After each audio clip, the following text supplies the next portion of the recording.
yet, Johnson. No, that's usually not till like 15 minutes in or something. Just kidding. Right.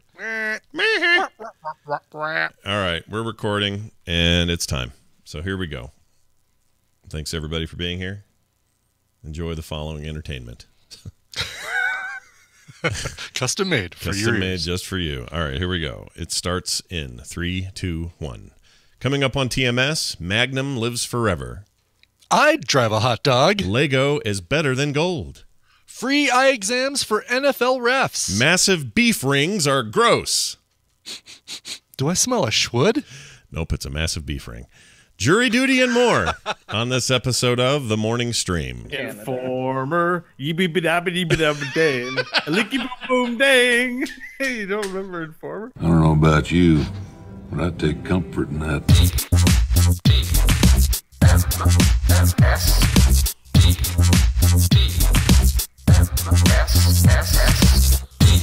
Money is honey. This is The Morning Stream.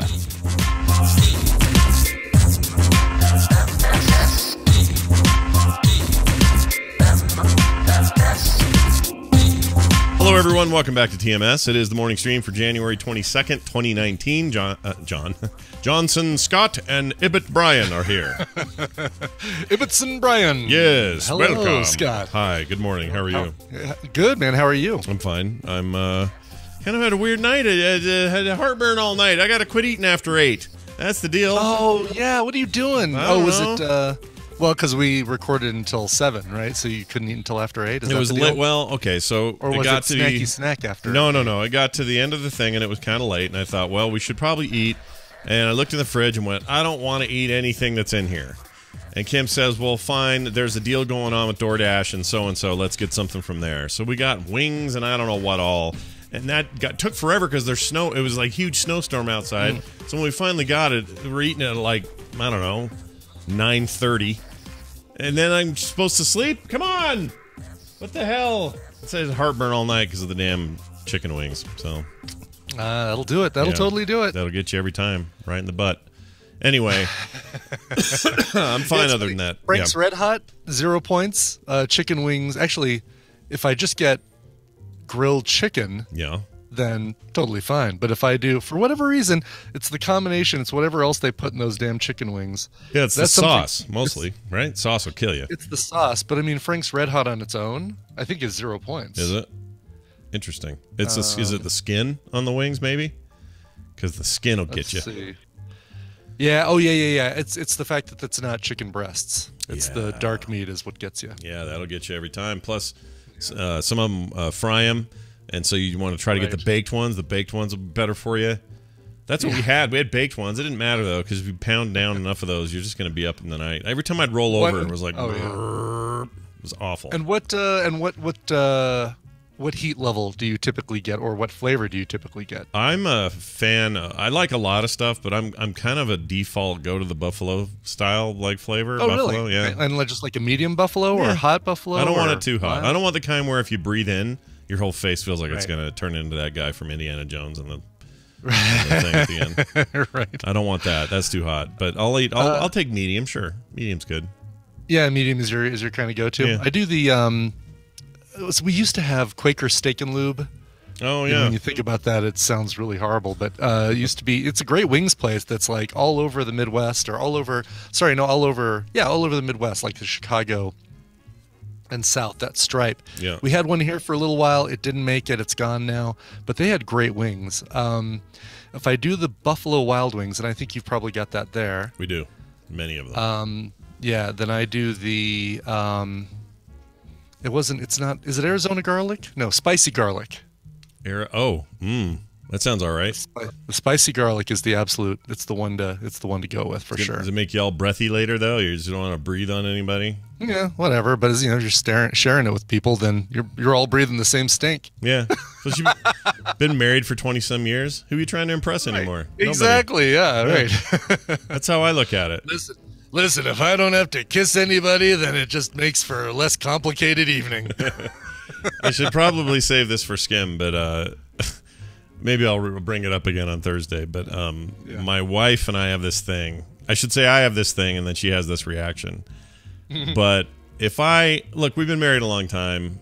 It's impossible. We know everything there is to know about each other. Okay, that's just the way it is after this many years of marriage. We've been married for 25, 26, whatever it is. I think we just hit 26. 25? Oh yeah. Better figure that out before skim. Anyway, if I fart, it doesn't matter when I do.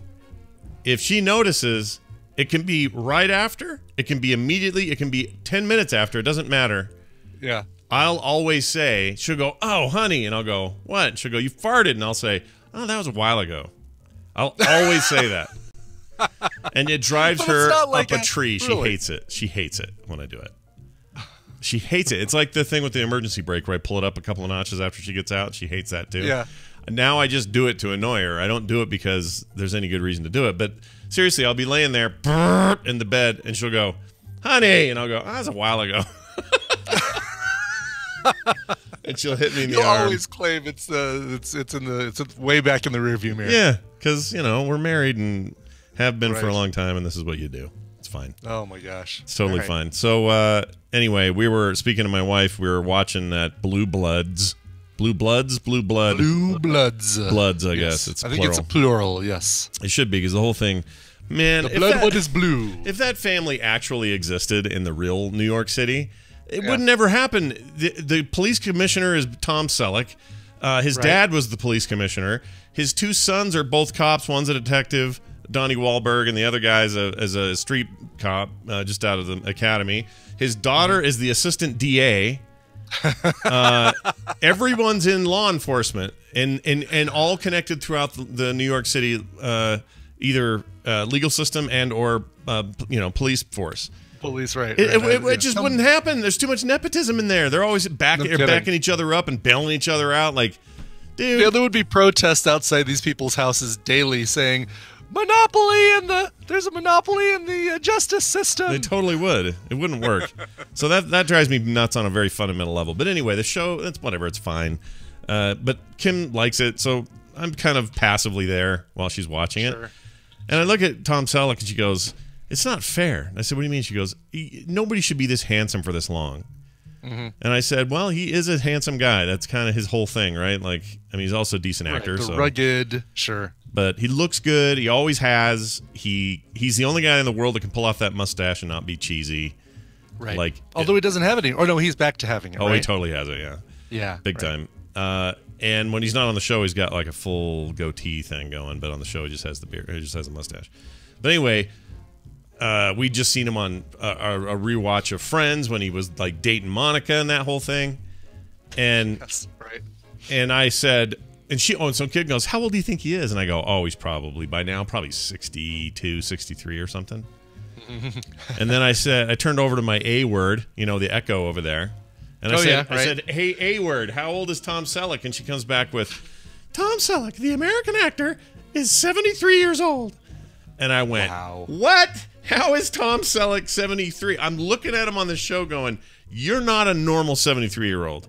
You are a ruggedly, forever handsome, charming man that looks like you're in your 50s. And guess what? He was dating Monica on Friends in his mid-50s. And he looked young then." Jeez. It didn't feel at the time like, he was robbing the cradle with Monica. No. And when I was a kid, my mom had a crush on him, so she was always talking about Tom Selleck at dinner and stuff. Because they were watching dinner. Yeah, they were watching Magnum PI or whatever. So imagine my my mom sitting at the end of the thing going, "Oh, that Tom Selleck, he's sure a looker. He's sure a handsome boy, man." Just out of the blue, boy, that Tom Selleck. Yeah.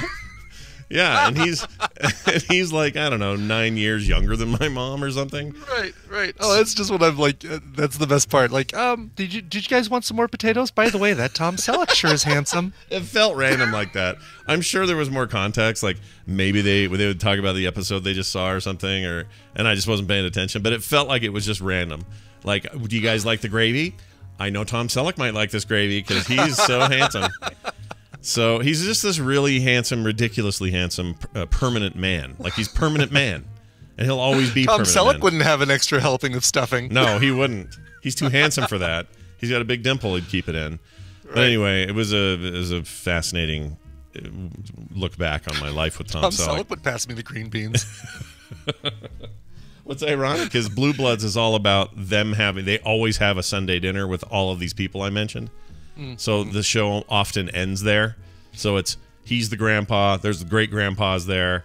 It's Donnie Wahlberg, the daughter, the other son. They all come to Selleck's house and have dinner every Sunday. That's a staple of it's almost like the good night, John Boy, good night, whatever at the end of the Waltons. Right, and it's kind of the wrap up of the show. Like, is it where they kind of recap what they learned on this episode? A little bit, or if Donnie Wahlberg's wrapped up in like some hardcore case, it will be the place where suddenly it'll show up in the middle of the episode, and everybody's wondering where Donnie is.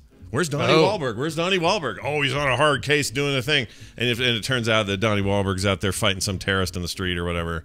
It's all pretty predictable and dumb, but anyway, I just think if we learned anything this week, it's that our blood is really blue. Yeah. Can I have some more cranberry sauce? Exactly. I don't know why I'm making a Thanksgiving meal, but yeah. And that guy, by the way, Tom Selleck, there's a loyal dude, 30+ years married.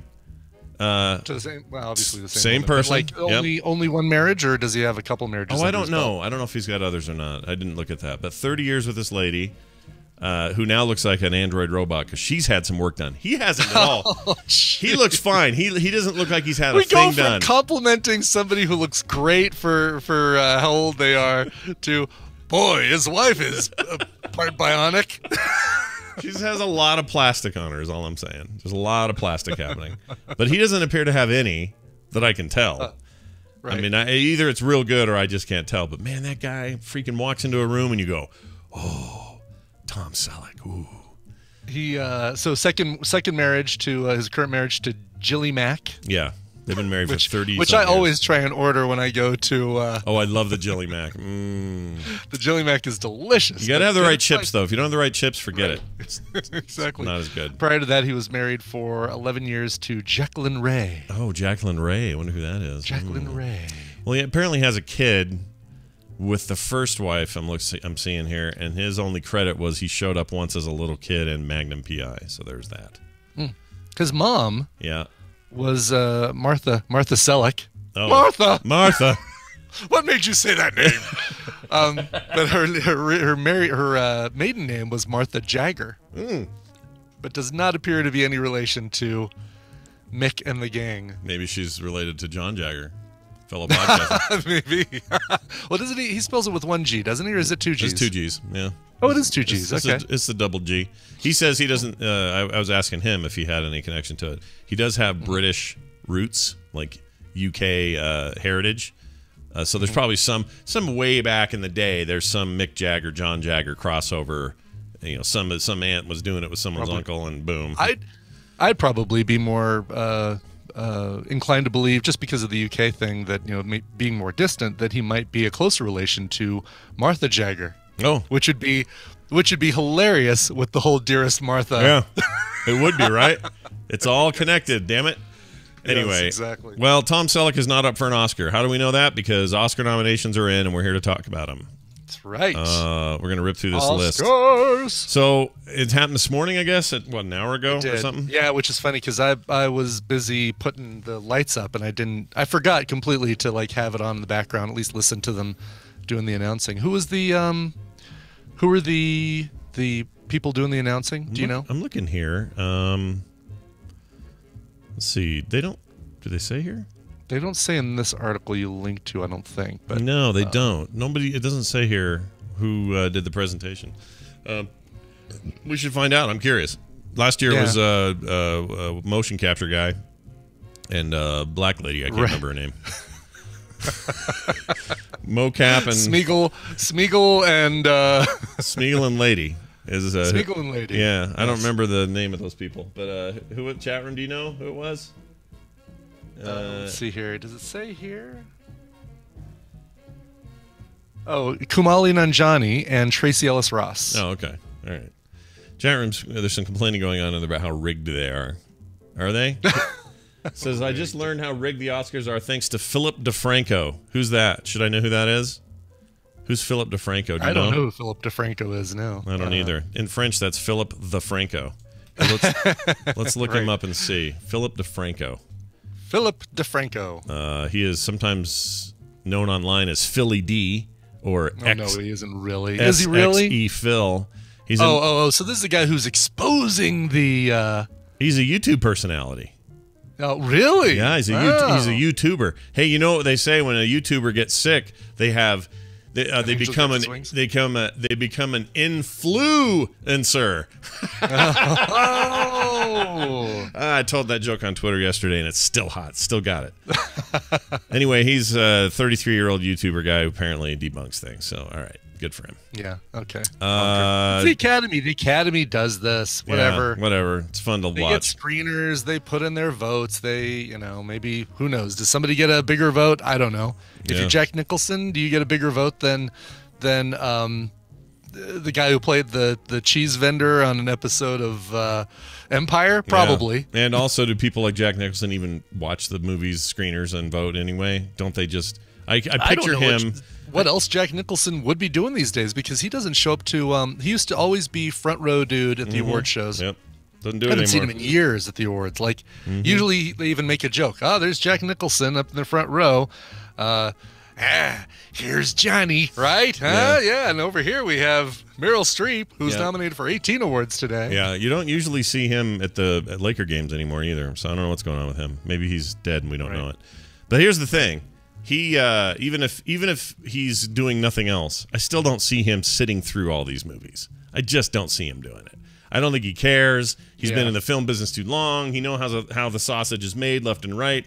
I don't think he cares. So I'll bet if he's a voter on on the committee there, he's just marking it off, going, what looks good here? Green Book? I don't know what that is, but that sounds all right. Click. Does it have? All right, what's the criteria here? Is there racism? Show me all the movies with racism. All right, check. Okay. Is he really in his 80s? He's in his 80s? He's in his 80s, yeah. Jeez, where's time going? He was the Joker like 5 minutes ago. All right. Do any of the movies feature Mahershala Ali? Okay, automatically get a... He gets a vote from me. I've never seen his movie, but he was real nice to me at a party. His name is really fun to say. Mahershala Ali. He was in Spider-Verse, the only movie I saw this year. So here's your Best Picture nominations. There's a couple of surprises in here. Well, there's one, really. Well, there's two in my opinion. I don't know. I don't know if there's any surprises in here. I'm surprised Black Panther's in that list. Not at all. Not at all. They've been talking about this being Oscar potential. Why since though? It first came out. It's a great superhero movie. What's Oscar worthy about it? For real, like, it features mocap guy and black woman. Yeah, it does. I mean, don't get me wrong, I really like Black Panther a lot. I liked Infinity War Part 1 better. I feel like it's a superhero movie that stands on its own. Yeah.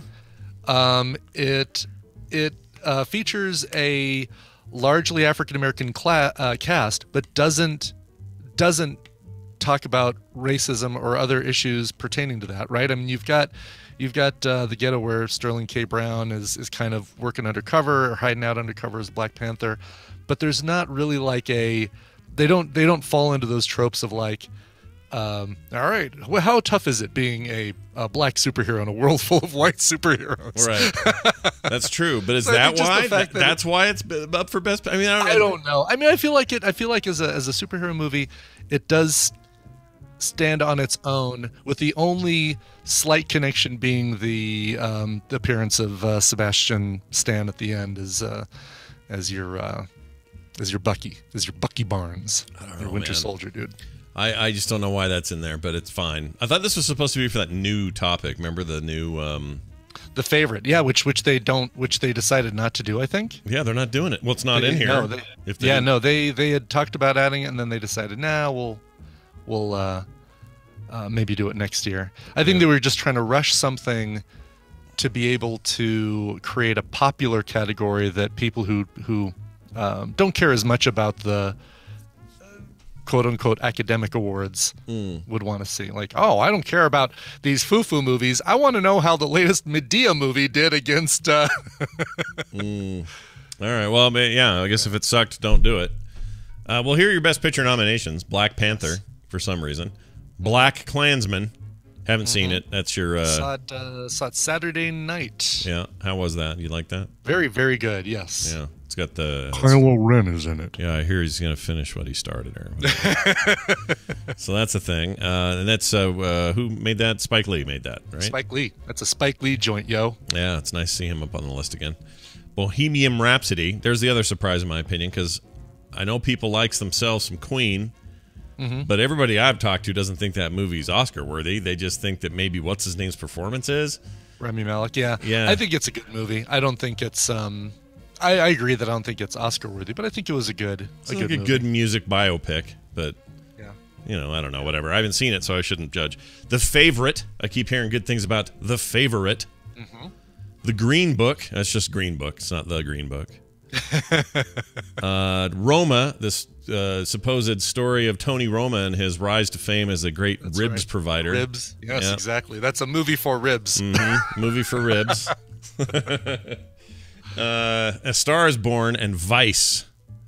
So does that fit with what year you thought was going to happen? I'm surprised. Number one, they only went with 8. Surprisingly, I was surprised not to see if Beale Street Could Talk among these and adding a 9th movie to it. Yeah. Because that was one of my favorites this year. I think The Favorite and Green Book would be my 2 top picks out of all these. This is the first year that I can remember where Tina and I have seen all of the Best Picture nominees before the announcement of the Oscars. Before the Best Picture announcements. Well, it's because they stuck Black Panther in there, That was the first of all these movies I saw. I saw that in Boston. Yeah. Almost a year ago. It'll be here at the beginning of March. Yeah, March, whatever it was. It was like the beginning of the beginning of the hot new year of the movie. Cool movies. That's what that was. Exactly. So yeah, I think if you have not seen any of these, or if Black Panther is the only one you've seen, I'd say the next one to go and see, I'd see The Favorite, Green Book, and A Star is Born. I thought A Star is Born was really good. More for just the that would probably be where I'd put it, is more for the performances by Bradley and Gaga. Well, look at you. You're like a little Hollywood insider over there. Just really impressed with Bradley's performance as well as Gaga's. Yes, Gaga was really good. Yes. But no, I mean the fact that he was he's out of his element. He's singing.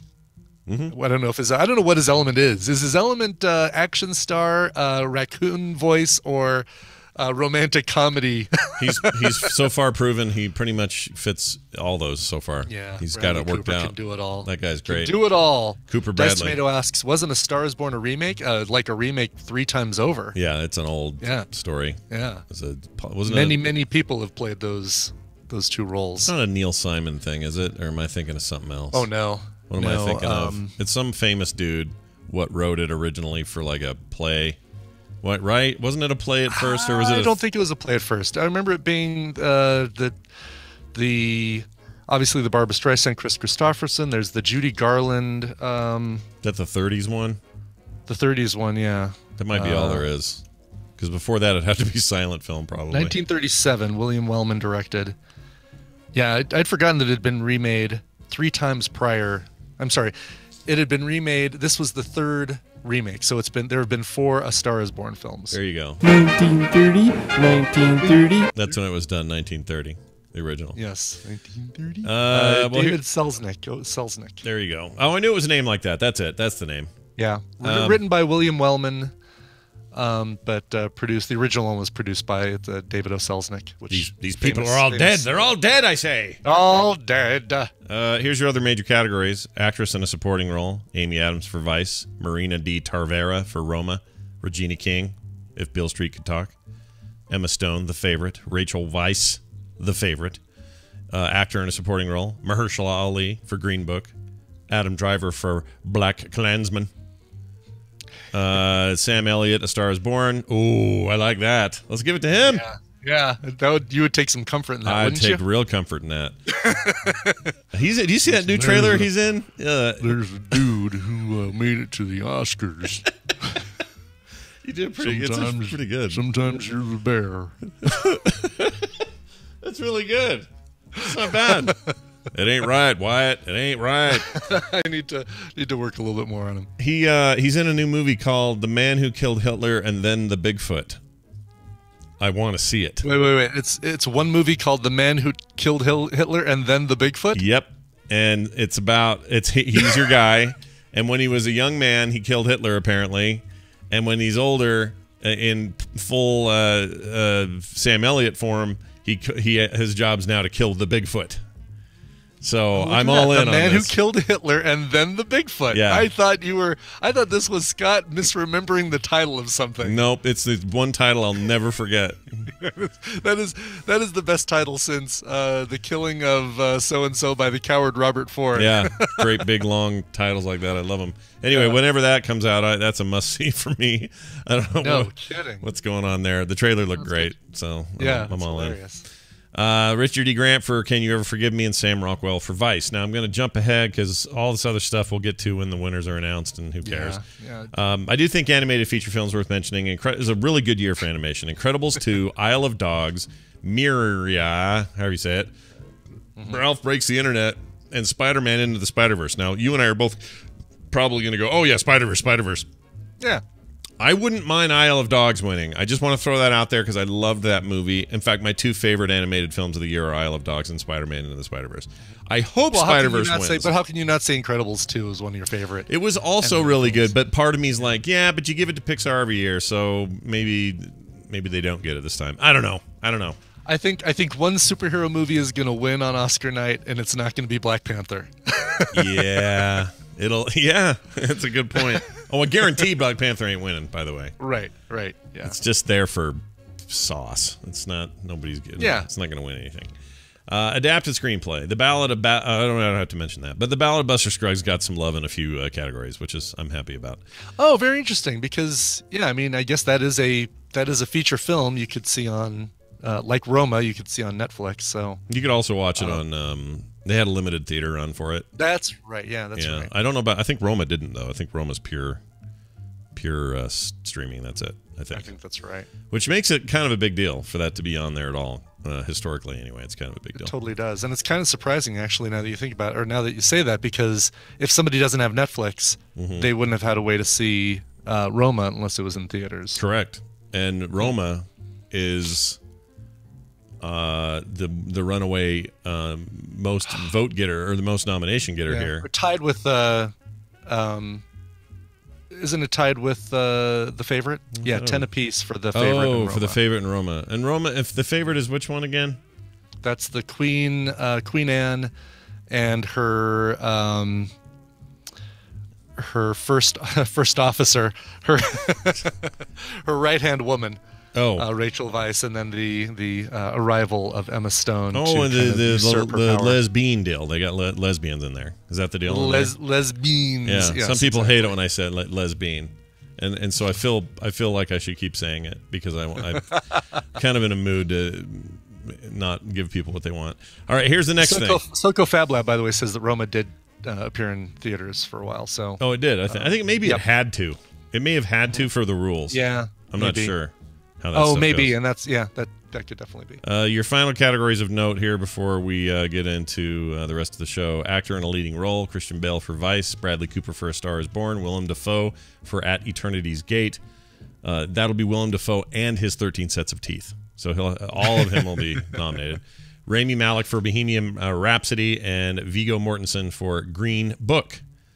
Did Green Book get Best Picture nomination? Yeah, it did. Yeah, okay. It did. Okay, actress in leading role, Yalitza Aparicio. Yeah, that's right. Aparicio. Yalitza Aparicio. Aparicio. Whatever. Roma. Glenn Close for The Wife. Don't know what that is. Does she try to kill you with a knife? Is that the deal there? Kills a bunny. Oh, yeah. That's right. Lady Gaga for A Star Is Born, Olivia Colman for The Favorite, and Melissa McCarthy for Can You Ever Forget Me, which I want to see. Did you say Can You Ever Forget Me? Or yeah, I meant forgive. Sorry. Can you ever forget me? That one I haven't seen. I think that one is streaming, so that's one to look for. Black Panther got a bunch of stuff in sound and effects and all and costume and stuff. I'm not going to mention those, but it probably will win something in there. And then the final big one, director Spike Lee for BlacKkKlansman, Powell Pawlowski for Cold War, Yorgos Lanthimos for The Favorite, Alfonso Cuarón for Roma, and finally Adam McKay, former head writer of SNL, right? Makers of such fine films as the Legend of It. What's the one where he races? What's the NASCAR one with Ricky Bobby? It's a place. Talladega Nights. Yeah. Former Talladega Nights Helmer, Adam McKay for Vice. I mean, whatever. He earned his stripes with The Big Short, so cred where cred is due. Anyway, when's the big day? Do we know the day for the thing? Oh, yeah. When is it? It's held on February 24th. All right. So you got about a month from now. Yep, month and a couple of days until we hear who the big wieners are. And you can bet, because we do it all the time, we'll talk about them right here on the show. For sure. You know what I never did talk about, by the way, is I saw Glass over the weekend. In addition to seeing BlacKkKlansman, I saw Glass. What'd you think of Glass? I did not find it as bad as the reviews would have said or have been saying, but I absolutely see why the reviews are the way they are. The ending is a Shyamalan ending, so I will. That's as much as I'll say about that. Okay. So twist, some kind of twist. But I'll also say that he over-endinged the ending. Like it almost does a Lord of the Rings where, okay, that's an ending. All right, okay. Oh, there's more? Okay, all right. Ending. Oh, that's the ending now. All right, good. Well, wait, there's more? Oh, okay. Oh, there's an ending. All right, good. It's almost like he gives your ending, and then he feels like he has to explain the ending with 3 other endings. When I think it actually would have been better had there been a little mystery left in the ending. Yeah, sometimes he likes to go overboard with that stuff. Yeah, but all in all, I mean, I'd give it a C+. I think it was. It's a passing grade. It's a passing grade. It's a good wrap up for the trilogy, but not the wrap up at the quality that the other 2 movies were. Yeah, like that's a bummer. It's the weakest of the 3 for sure. With Unbreakable, I mean, basically for me it goes A, B, C. Unbreakable, A movie for sure. Yeah. Split, B, solid B, and then this is like a C+. All right. Well, better luck next time there, Chamalama Ding Dong. May you find your way. And he's not doing. There's not going to be a 4th. There's no he's said that this is just a trilogy. There'll never be anything. Yep. Before. Sixth Sense Part 2 coming soon. Where the Seventh Sense, an unrecognizable kid who looks weird Joel now, Osment, and his head keeps growing, and his face stays the same size. Stays exactly the same. He still sees dead people, and if you're not careful, you'll find out you were dead the whole time. All right. Exactly. Good stuff. Let's do some news. What do you say here? I say that's a great idea. Great. This is your radio newscaster with another exclusive sensational summary of world and local events. Today's news brought to you by Day 1 of Soma begins for Scott. Get lost in space with the original Space Cadet at 12 noon Mountain Time today at frogpants.tv. Yeah, so Soma, not to be confused with Roma, is outer space sort of survival horror story thing. And someone bought it and said, hey, you got to play this next. I said, all right, well, if you got it, that's my rule. I'll play a scary game if people give it to me. That's the only way I play them. So on with that today at Noon Mountain. Come on back and check it out. All right. Be sure to be there for another 2 hours of... Yeah. If you can stand it. There might be a little less in that game. I don't know. Maybe. And not as many jump scares, probably, as many as, just like nerves and creepiness. Yeah. I scream in games like Super Meat Boy, so there's a good chance you'll get some screaming regardless. Zoe, I am never playing that game in VR, ever. RE7 in VR is for weirdos, not me. Can't do it. I might try it. I just want to try it just to see. Can't do it. How it is. You have it, right? You could do it. I do. Okay, Brian, you guys make Brian do it. He could do it. The problem is the hookup. Trying to do the hookup to do... Oh, you know what? I could bring that... Again, I could actually hook that over here when I bring the PlayStation over here. Yeah. Yeah, all right. Might be able to do that. Okay. You let me know how that works out, because I'd watch it. Yeah. Oscar Mayer, the hot dog people. Sure. They're hiring. And if you are interested, you could be the next driver of the Wienermobile. Mm-hmm. That's right. Now, that was my nickname in college. I don't want to get this confused. The Wienermobile? Yeah. It wasn't the nickname for your car. It was the nickname for you? It was my nickname, was the Wienermobile. So I don't want to confuse anybody with that and the real Wienermobile, which is an actual giant drivable hot dog. Yes. Did you ever wish you were an Oscar Mayer wiener? Well, now here's your chance. Oscar Mayer is hiring hot doggers to drive the iconic Wienermobile.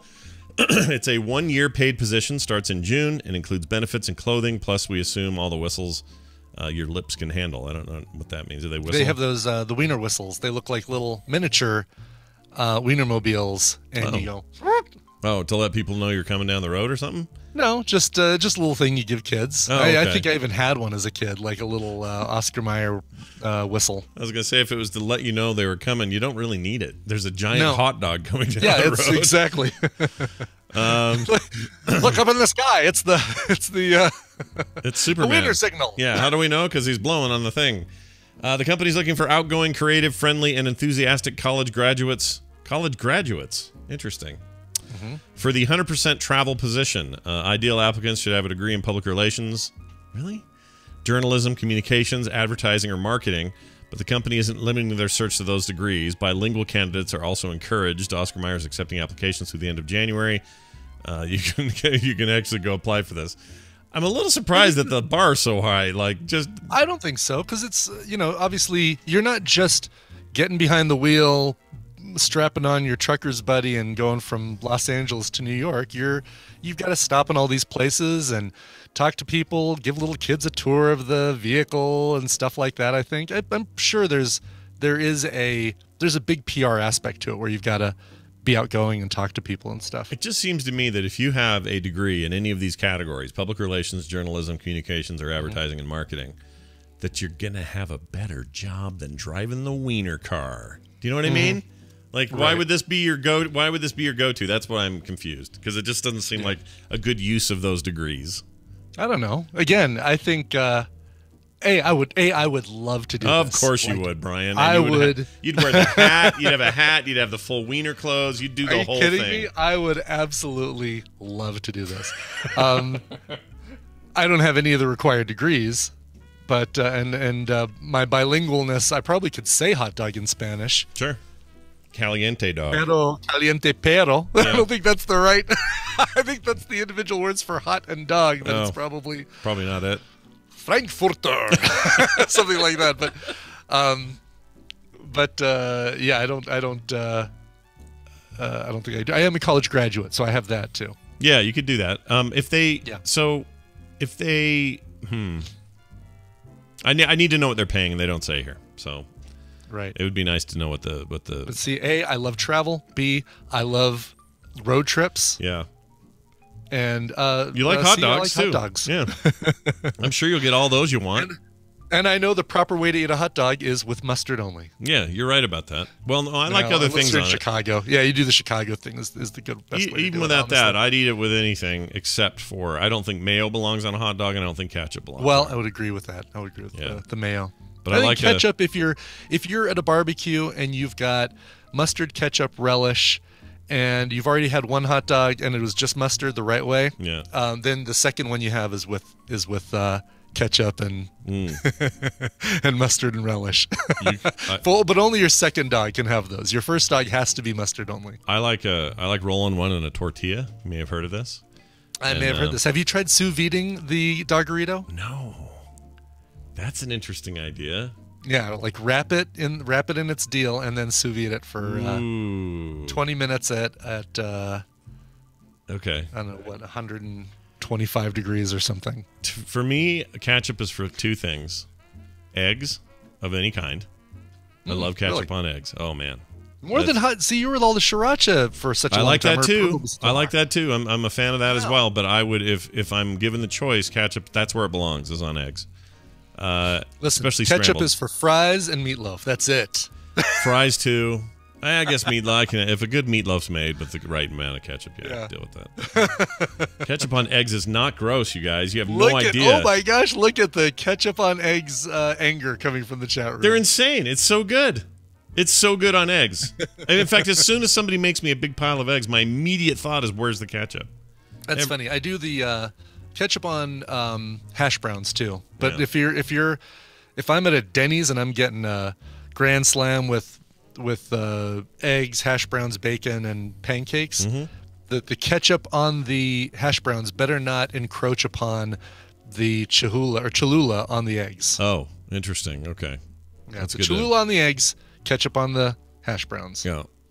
Well, there you go then. Check this out.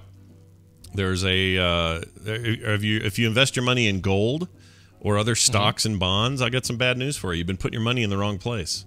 Turns out the hot new asset class meaning like, silver, gold, sure, stuff you keep in art, whatever you invest in, is Lego sets. Really? Yeah. Okay. If you have a very diversifying portfolio that loads itself up in the Lego sets, you're in good. Good pants. I don't know why I wanted to say pants there. You're in good pants. You're in good pants with Allstate. You're in good pants. President Logan telling me I'm in good pants. You're in good pants with Allstate. There's a President Logan. No. I was on 24. What was his name in there? Not Logan. President Logan. No. Logan was the bad one. Palmer. Was, Logan came later. He was his VP. Logan was the bad guy. The bad president. The little weasel guy. I didn't like him. Anyway, lots of fancy things being built with Lego sets nowadays. The plastic toys made of interlocking bricks become cars and castles and robots returned more than large stocks, bonds, and gold in the 3 decades ending in 2015. This is a study by Victoria Dobrinskaya, an assistant professor in the Russia's Higher School of Economics. Aspects of the performance even align with returns sought by owners of smart beta ETFs, whatever those are. But if you're an investor, you missed out if you didn't buy into Lego over the last 3 decades. Kind of crazy. And so you just got to buy the ones that look like they're limited edition, get them, don't open them, and wait for the money to roll in. and then in your actual portfolio, you invest in like Lego related stuff. So if you hear that, gotcha. If you hear Star Wars is about to do a huge multi-year contract, then you invest in Disney. Because they're part of that, that sort of thing. Right. So anyway, yeah, it makes sense. If y'all got some Legos, well done. Cash them in. I have an unopened Doctor Strange's Sanctum Sanctorum that I need to put together, but I don't think I'm gonna try and sell that. I'm really happy with that. No, hang on to it. I want it. Yeah. I want to put it together, and I don't know where I'll put it once it's put together. What do people do with their Lego sets once they put them together? Do they gaze at them fondly for a while and then break them up and put them back in the box, or do they put them on have like a display case or something for them? It's like a 1,000-piece puzzle. When we were kids, they would always put the puzzle together, and then it would be on this table for a while, but then eventually it would get broken up again, and then later you would maybe do the puzzle again. I would think that would be true of Lego as well. If like, in fact, I think it was for us. If we built something in Lego as a kid, it would be around for a while, but then eventually get broken down, put back in the buckets, and then you'd build it again later or whatever. Well, but now they're so here's the thing, though. Yeah. You do that. You can't really, puzzles don't come in individual bags inside the box where it's like, here are the pieces you'll use for this section of the puzzle. Here are the pieces used for that section. Right. Like, once you take that thing you built apart and it's in 1 billion pieces, man, it's I can't imagine wanting to get the book back out and rebuild that. No, I'd shellac it or something, Yeah. And that's what you do. I would do that with a puzzle today. If you did a 1,000-piece puzzle today, there's no way I'm putting that back together. Right. Yeah, right. You shellac it, put it on the wall. Yeah. I do have my helicarrier over there on a shelf. I guess I could just get another shelf and put the Sanctum Sanctorum right next to the helicarrier. Yeah, you could totally do that. Well, there's a thought. I was more of a non-set guy. I like to just build well, I mean, as a stuff. kid, we were all non-set people because you got a box full of Legos, and it didn't. There were maybe some ideas on the front of the box, but there were no instructions like, all right, now you have to put a 2-pip piece over here, connect it to the 6-pip piece. To me, that was the way to go. Because now it's just like, well, now I'm just putting together a model. Yeah, right. It's cool and all. I mean, it's great, and it doesn't interest me though. As a user, as a person who admires it and think that's cool, I do admire it and think it's cool. But as someone who's like, all right, use some of your free time to build a thing, I have no interest in doing a set. It's not. Tristan was always really good about. We'd get him the sets, like he had the Harry Potter sets and this, this other thing and that, and he would build the set, following the instructions, and I'd probably help him. And then he would use other Legos to make other things from the movie to go along with it. So if the Harry Potter train, the Hogwarts Express, had Hermione and Harry and and chocolate frogs or whatever, then he would make a little tunnel for it to go through, or he'd make like a Dementor that would fly over and attack the train and stuff like that. Yeah. Well, I mean, as long as it spawns some creativity and isn't just. I mean, I think there's some creativity involved with just putting it together, but some additional creativity on top of it is also a cool thing. Yeah, I like to Mad Max out. Just take something that's supposed to be a set and then just like jack it up. Right. Yeah. Put all it's got a parts. Chunk of the space shuttle on the side, and over here there's the window from a bakery. Yep. Put the head of a minifig mounted on the roof of the car. Right. Yes, exactly. That's my plan. That's great. Final story here before we take a break. And by the way, on the other end of this, we got Justin and Brian Brushwood coming on. What? I know. The two of them? It's a dangerous idea. I can't believe we're going to try it. What initial-based podcast am I on? It's a really good point. Wait, they don't do that one anymore, but yes, you're right. No, I know. Here's the story. I love this. Louisiana doctor is offering, he's an eye doctor, he's offering free eye exams to refs after the Saints NFC title game loss yesterday. Was it yesterday? I love it. Or Sunday? Yeah. Whenever it was. Was it last night? No, it was yesterday. No, it was Sunday night. Oh, man. Referees who officiated the New Orleans Saints versus Los Angeles Rams NFC championship game are facing criticism for a blown pass interference call that gift-wrapped a Rams victory and a trip to the Super Bowl. Despite the blame, the Louisiana eye care business is willing to lend a helping hand to the referees by offering them a gift of free eye exams. Louisiana Family Eye Care is offering a free exam to any NFL refs before they start the 2019-20 season. So there you go. Yeah, I don't have a horse in the race on that game. The Saints and the Rams. I don't care about either team. Really, I don't care about any of the 4 teams in the Super Bowl, except I do want, any of the 4 teams that were headed to the Super Bowl, I should say. Yeah. I do want the Patriots to lose. Yeah, no, that's always, every year. That's what I want. I want Patriots to lose. I don't care. I don't care who wins as long as the Patriots lose. But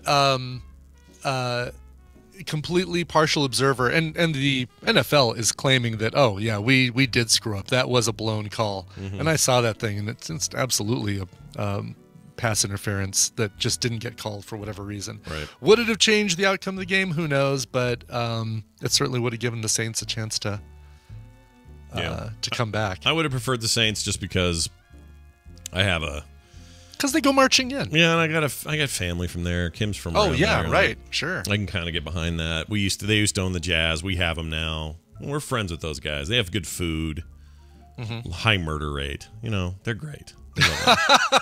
Good food. High. You'll come for the good food. You'll stay for the high murder rate. Stay for the high murder rate.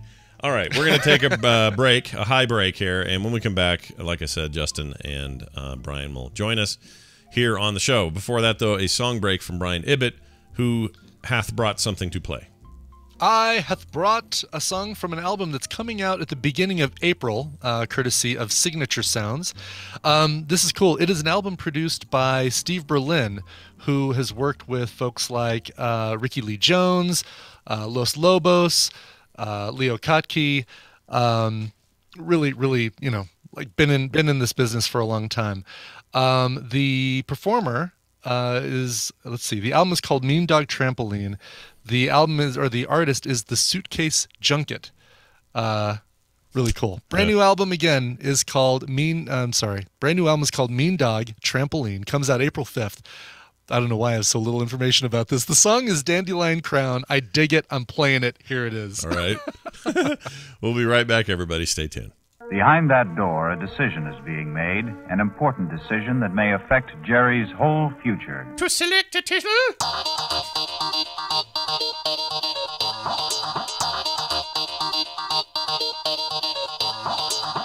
Burn in hell, you little green bastard. This is the morning stream.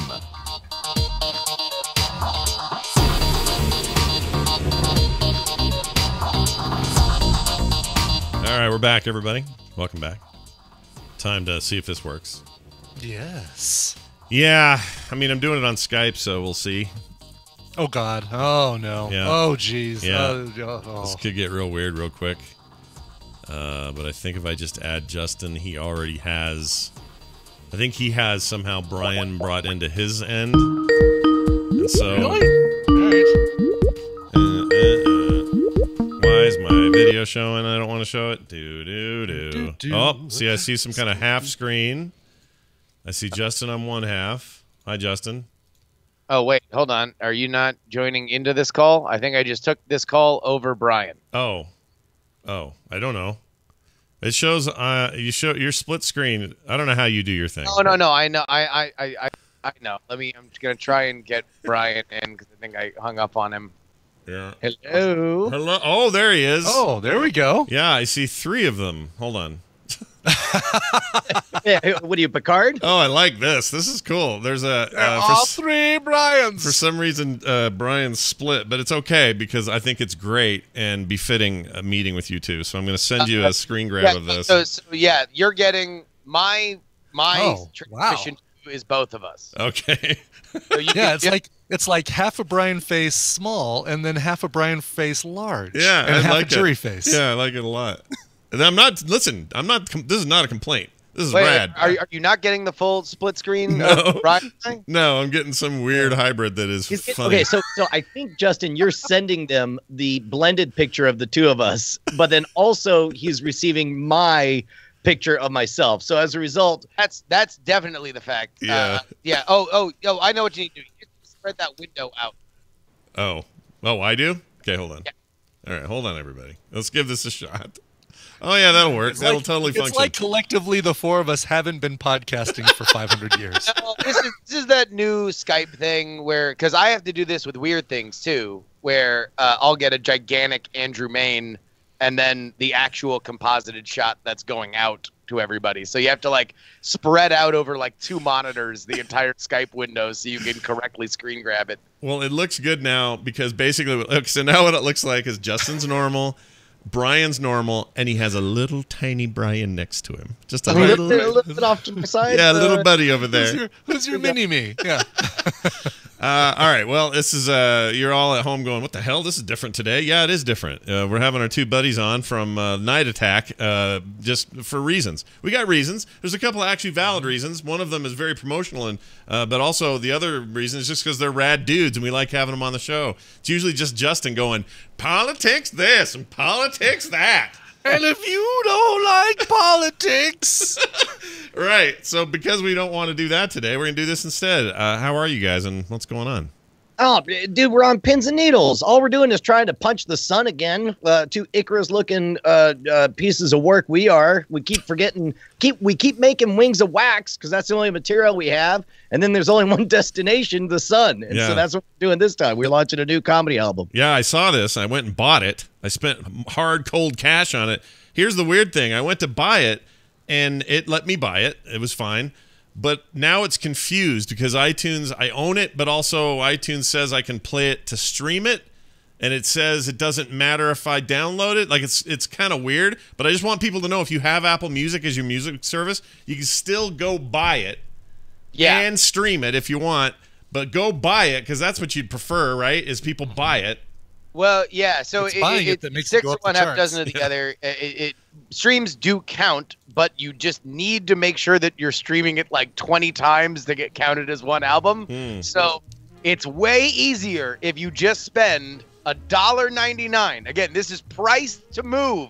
We are not trying to make money on this. We are trying to get our way up to the #1 spot on the Billboard comedy charts. Right now, we are number 16 on the iTunes full pay chart. This is everything. This is Hamilton and whatever new country album is coming out today, and awesome. Bohemian Rhapsodies. They just got nominated for an Oscar. We're ahead of that. We're ahead of both Queen's Greatest Hits and the Bohemian Rhapsody soundtrack, which is just mind-blowing because I'm sure a bunch of people are buying that today. You guys are really making it something exceptional, and this is our first like press tour thing. We're streaming all day today, so I'm so pumped. I saw your schedule earlier on Twitter, and I thought, oh my gosh, dude, he is doing the rounds today. This is fantastic. So, all right, where's the ideal place for us to buy it to help you guys out? Is because I see it's on Amazon MP3 as well. What pushes it up the charts that you want to be pushed up? Well, iTunes? Everything seems to be time sensitive, and so here's what we know: that there are price adjustments that have to happen on the Amazon side and on the Google side. So tomorrow we may have a different answer. Here's what I know for a fact: is that it's $1.99 on iTunes, and that we're number 16 out of all albums, full stop. So we could have the discussion of where you would like to buy a backup copy tomorrow, but for today, I'm just saying $1.99 for a chance to stuff it right in a Star Is Born's face would be pretty rad. Yeah. We're gonna dunk on Lady Gaga. Watch us. Yeah, it's fine. Let's knock her right into the shallows. Shallows. Yeah, exactly. I'm into this whole idea. Now, I got a question that probably on the lips and minds of everybody out there. Yeah. What is in this album for them? What are they going to hear? I know it's going to be full of swears. I just realized that we've neglected to say the name of the album, which we should probably do at the beginning of our promotional spiel. All's Well, a Night Attack album is the name of it. This is really, and I'm so glad we're talking about it here on the morning stream, because this is a place that benefits from a lot of this as well. This is our tribute to the folks that are creative and amazing and make the internet, be it your favorite podcast, YouTube channel, web forum, the amazing place that it is. Brian, tell them a little bit about Stephen Cogswell. Well, so I would say, ironically and strangely, this may be our least cursedy, least confessional, least inappropriate album we've done to date. Like we've done albums that are entirely nothing but trying to get each other's goat or shock each other. This isn't any of that. This is a love letter to what it means to have a talented superfan who's willing to lend his skills in one domain over to our show for over 3 years, for coming up on 170 tracks with no bidding, no payment, no expectation of reward. Stephen Cogswell has listened to Night Attack, picked out a few lines of doggerel here or there as we try. Sometimes we're trying to make up fake parody songs to make the other one laugh. He'll clean them up. He'll auto-tune them. He'll use his unbelievably impressive skills to make them legitimate pieces of beauty and art, and then just gives them to us to use as openers for the show. And number one, love it. It's the best thing about the internet. It's the best thing about fandom. But on the flip side, it feels like that should not be the end of the relationship. At this point, we don't care about the money. We do suspect that anybody that talented might enjoy being able to, at the end of his days, say, son of a gun, I have a #1 best-selling comedy album under my belt. And that is all this is about, which is why we're trying to get the price as low as possible. It's almost 30 tracks. It's about 49 minutes. Justin and I have a whole bunch of stingers. Some of them are just one-note jokes. Others of them are explaining, to the best of our ability, the bizarre context that led up to the song. But here's what I do know. I've re-listened to the album 3 times today. It is so easy to just enjoy it as a collage of absurdism, and to just marvel at how he was able to take essentially a random noise generator with me and Justin and turn it into something truly special and wonderful. That's awesome. All right, cool. Then what's holding anyone back? You've heard the pitch, you guys. Go out and slap it down. It's $2 of your hard-earned money, which is nothing. Just put it down and grab the damn thing, and let's get this thing to #1.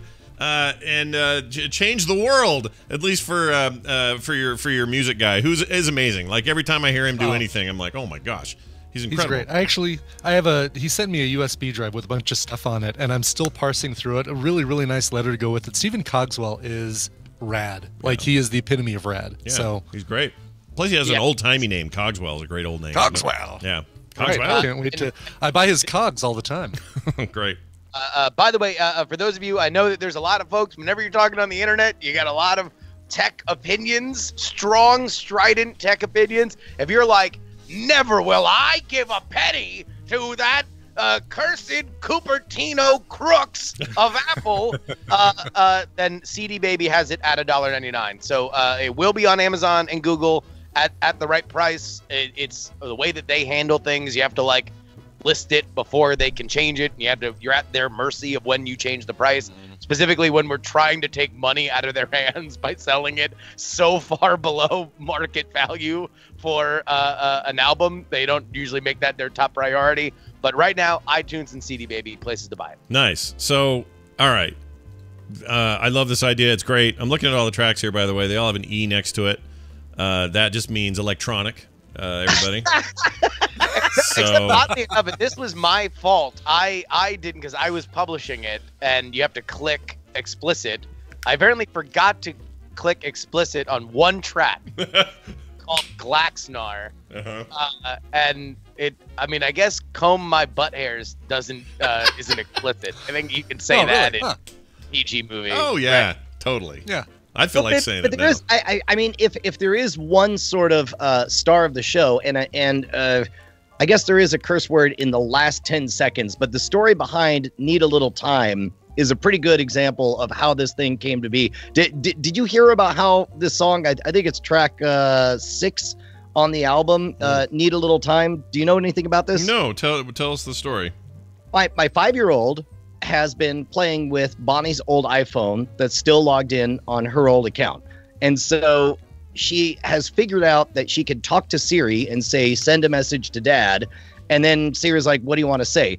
And so she knows that she can talk to Siri and it will dictate if she hits the right button. She knows that she can mash buttons. She knows that she can use predictive text. And she knows that if she hits the little world icon, then she can send pictures, little emojis or whatever. So for about 2 months, everything labeled from Bonnie that came to me was just pure nonsense. And I was like, oh, this is Callie using the account again. Not a problem. And then we did a bit of it on Night Attack where I sort of read everything out as if it was spoken word poetry. And then Stephen Cogswell made it into music. Then we realized like there's a throwaway line about, oh man, Mike TV would make great songs out of all of these. So what you end up with is a song written by a 5-year-old, translated by a robot, read by a 43-year-old comedian on the internet, made into music by a super fan, then covered by an award-winning musician. It's just extraordinary. Are you able to play any of that? Yeah, let's see. I might be able to. Hold on a second. How does it work from here? Maybe. No. Hold on here. Nope, that's Mexican Hitler. Hold on a second. Can't play that. That's old. By the way, all of our previous albums are also available on all platforms. Well, all right. Here's what I want to say about that, though. That is, you just sold me. No, you just sold. I was already sold, but you just sold me again on this idea, and you're telling me that just that song by itself isn't $1.99. You get that and the whole album for $1.99. Is that what you're telling me? You must be crazy. That is the original song, right? Which is awesome by Stephen Cogswell, and you get the reprise of it by Mike TV, which was like the only really kind of secret that we want to kind of to keep until launch day was that Mike had done such an amazing job on that track, and it's something that we kind of feel is really that's kind of there's a few beating hearts of the album. The first is that song Balls Deep, which is like the first song we play where you realize like, oh my God, Stephen Cogswell is a amazing musician, and Brian and Justin are still Brian and Justin because they're singing about balls. And then there's that one, and then the final track is a song called Overture Congress, which literally, it might have been one of our worst episodes because it was literally a meandering bit where we were just joking about fake Coachella bands, and we were just talking. It was like absolutely disconnected nonsense, and all Stephen Cogswell heard was prog rock, and he's like an amazing musician. Prog rock's his favorite genre, and he made a legitimate, like, 3 or 4 minute, just epic prog rock opus. It is insane. 4.5 minutes, complete and including dragons and quests. It's freaking amazing. Like, and the weird part is the embarrassment that we feel when it's like, how did this happen? And neither of us remember. Like, none of us remember a single freaking word we said of any of this. But it's Cogswell's genius that's able to curate it and make it into something. The worst part / best part is 3 days after you listen to the album, when you find one of those earworms popping up in your brain, and you're just like, well, I'll be danged if that's not a hook. Well, the ones I downloaded on my phone are playing. Hold on. Let me do this real quick. I'm going to just play a taste. I love it. Let's hold up the phone to that. Yeah, this is awesome.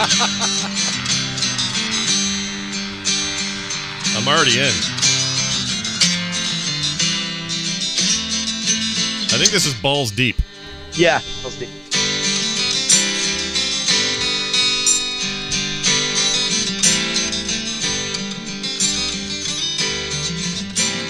Got a nice long intro. Here we go. Here comes some balls.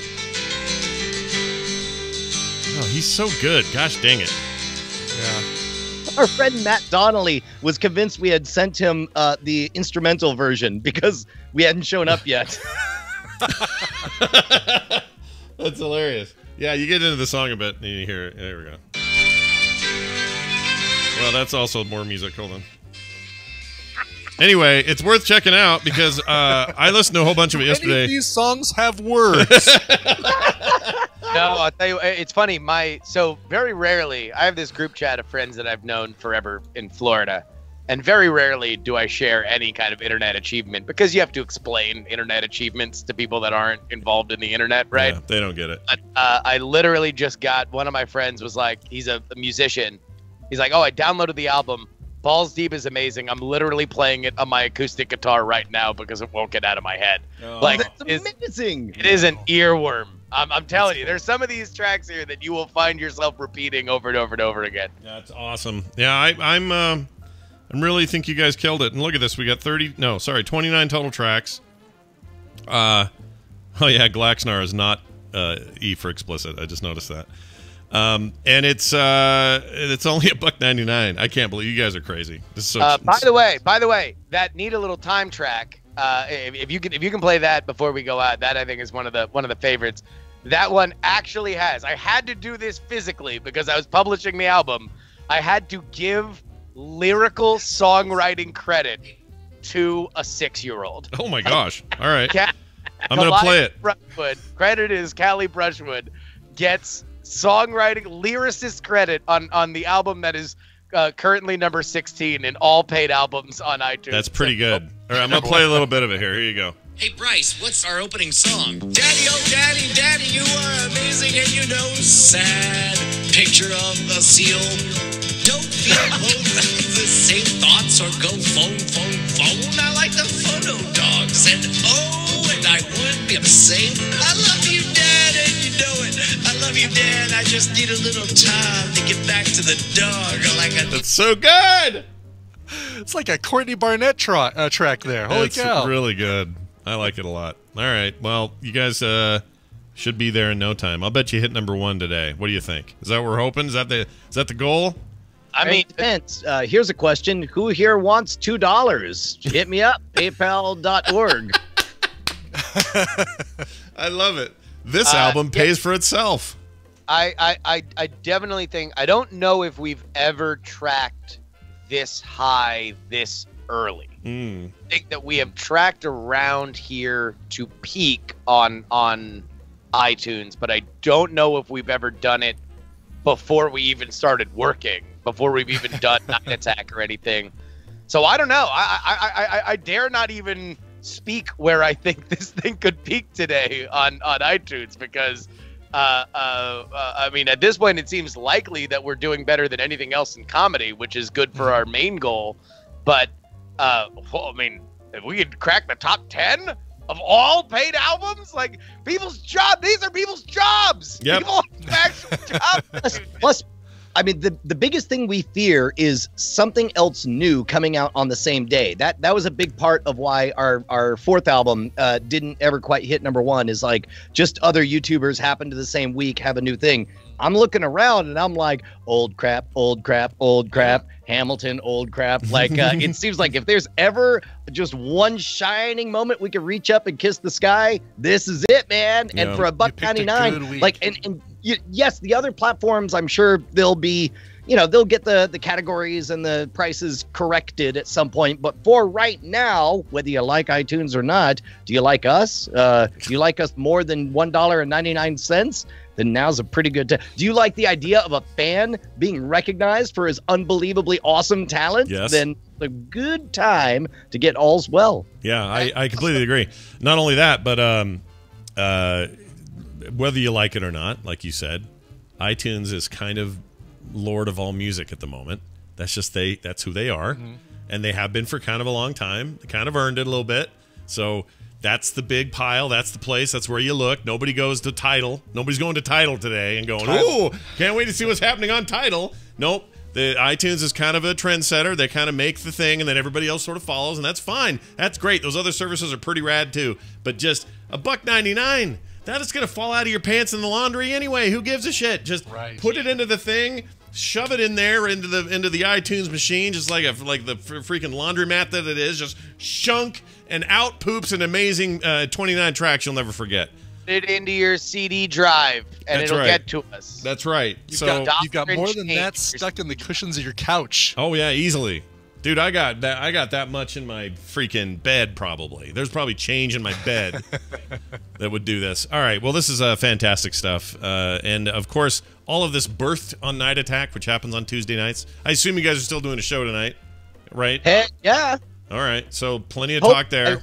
We're looking for that morning stream bump, and we'll be able to, it would be, I'm just saying, sure would be great if this evening we were able to publicly thank the one true reason that we became the #1 best-selling album full stop on iTunes. And we all know it would be the appearance on the morning stream. That just seems like that would be great for only $1.99 and to support one of our family of creatives here on the internet. Yeah, plus, best morning show on the internet. Let's just all be honest. So why not bump it just a little bit further? TMS bump. TMSB! All right. That sounds good to me. You guys have a fantastic day. Thanks for letting us know about this. And everyone go out and buy it right now, damn it. All right. XOXO, we love you. Bye. Hey, they said XOXO. Doesn't that mean guy in charge in the army? I don't know what it means. I have no idea. Yeah, that's exact. Commanding officer. Yeah. All right. Captain, my captain. That was a good time. Now, would you like to hear me scream and play Resident Evil one last time? Sure. Is this the final? This is the final scream down. This is it. This is the last one, I think. Excellent. I don't think he's got anything else to pull from. So we're going to give this a shot, see what happens. Hold on, let me... I'm going to quit Twitch here because I had that open so I could see the boys. Yeah. Oh, that's good. Yeah, you could see. Do you see how broken up their faces were? I saw 2.5 night attacks. Yeah, that's basically what you're supposed to see. All right, here we go. This is part 6. Me freaking out. Here you go. Okay, it's time to get in it to win it. Oh, shit already? Oh, hello. Don't. Shit, it's a kid again. Piece of shit. Oh, that's a shadow. Me no likey. Shit. Oh, shit. Oh, that made a little pee come out. Who's moaning? Oh, my phone's ringing. It's the girl. Oh. Ew. That's so foul, dude. Someone texted me. Oh, that's my shadow. I hear something. Shit. Oh, my lord. Oh, reload your effing gun. Just in there, dicks. Oh, shit. Oh, shit. Go down. I forgot that was there. Shit. Oh, that's great. You're just a friendly neighborhood butthole. Hey, Bill, you want to keep all this sludge in the bathtub? Oh, there's a steamy box. Nobody likes the steamy Give me a box. Something crawling on me, gosh dang it. Son of a goat. Oh, what's that? I didn't see that when I came in here before. Oh, don't breathe in the spores. Ooh, another bomb. She stopped. This music is shit. Oh, hello. So tense. Oh, shit. Oh, shit. Oh, my lord. Oh, shit. Ah, shit. Oh, he's barfing on me again. That's Grandma's chair, dude. I do not like Grandma's chair. Oh, shit. That's Grandma. Ah! Shit patrol. Ah! I hate this so bad. Ah! What the frick is that? Ah! Oh, no, shit. Oh, don't do this. See, it's Grandma. I knew it. What in the frick? Oh, shit. Oh! No, damn you to hell, Grandma. You suck. Oh, shit. Oh, shit. Oh, shit. You had one, you bag of garbage. Oh, Grandma. Oh, that is a huge relief, you guys. Oh, my gosh. I want to know what you do on Shit Patrol. Like, what is what is the... It was what is the prime directive of Shit Patrol? There was this scene in there or this part of the game where I'm seeing like a flashback of my girlfriend Mia, and she's coming at me. You know the girl from the beginning of the game. You played that bit. Mm-hmm. She's it's a throwback to when she was charging me with a chainsaw. Okay. She's not actually there. It's all just being put in my head. Sure. But when I first saw her, it was so dark and so weird, and she came hard just charging down this hall. It's just the first thing that came out of my mouth. I don't know what the patrol part is. It doesn't make any sense. Shit Patrol! Yeah. I don't know. It sounds like a really bad Saturday afternoon, like, action-adventure cartoon. The Shit Patrol. Anyway, well, there you go. That's it. That's all you're getting of those. Those are done. Those are out. Those are done. I guess you'll get some new ones if this other thing doesn't go well. That's going to do it for today's show. Big thanks, everybody, for joining us. We'll have Bill next week. Don't worry. He'll be back.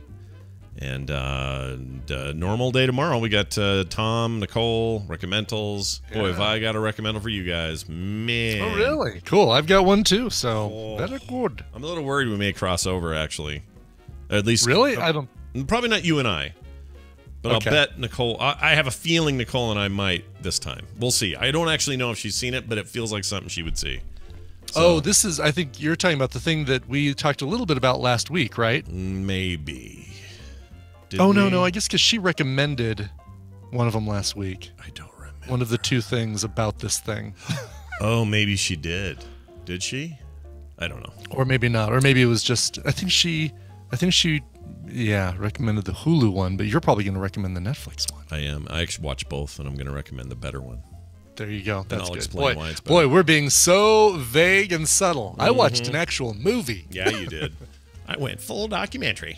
Anyway, so that's tomorrow. So come on back for that. In the meantime, if you'd like to help us out, and you've already spent your $1.99 on that album for those guys, okay? You've done that, and you're like, man, it feels good to help people I like.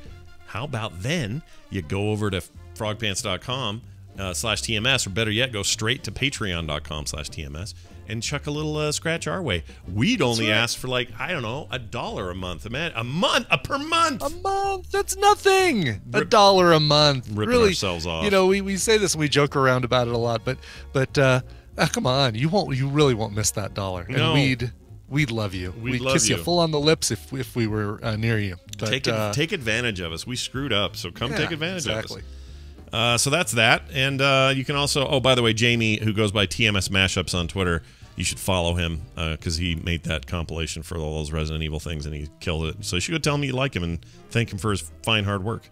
I think that would be nice of you. Frogpants.com /TMS for everything else. We'll see you tomorrow. Brian, do you have a thing? I do. Here's the thing. This one is going out to Superbot. He actually made this request back in September, but it was like a play anytime because I love this. So this is anytime, Superbot. It's late, or it's 3 months after you requested it, or 3.5 months, but that's all right. I think it's really cool. Hey there, Toil and Trouble. Funny story. You guys were talking about ASMR triggers, and just a couple days later, I came across this. Some of the notes and harmonies in this song give me chills and tingles. Good harmonies can do that to me. No specific date for this, just whenever it fits. And remind Scott the next time he goes to eat junk that he shouldn't, he can always eat rice. Oh, right. Hold on. Eat rice. Hold on. I know I have it. Oh, wait, that's not it. Oh, that's backwards. That's not it. Hold on. Yeah. Wait. No! Then you can eat rice! I knew it was in there. There we go. Gosh, there dang we it. go. The song is How Far I'll Go / I Can Go the Distance, or just Go the Distance. It's a mashup, a Disney song mashup by Scott and Ricejo. There's an entire album of these called Disney Mashups Volume 1. This is great, and I agree. I mean, it is love vocal harmonies up the wazoo. It's a gorgeous pair of songs all mashed together. Here it is, Scott and Ricejo with How Far I'll Go the Distance. Sounds good to me. We'll see you guys tomorrow. Come on back now. You hear? This show is part of the Frog Pants Network. Frog Pants Network. Get more shows like this at frogpants.com. I'm not wearing any pants. Nice. Thank you, Liam O'Brien, for your impression. Why is he of Bane. talking into a coffee can? He was doing Bane.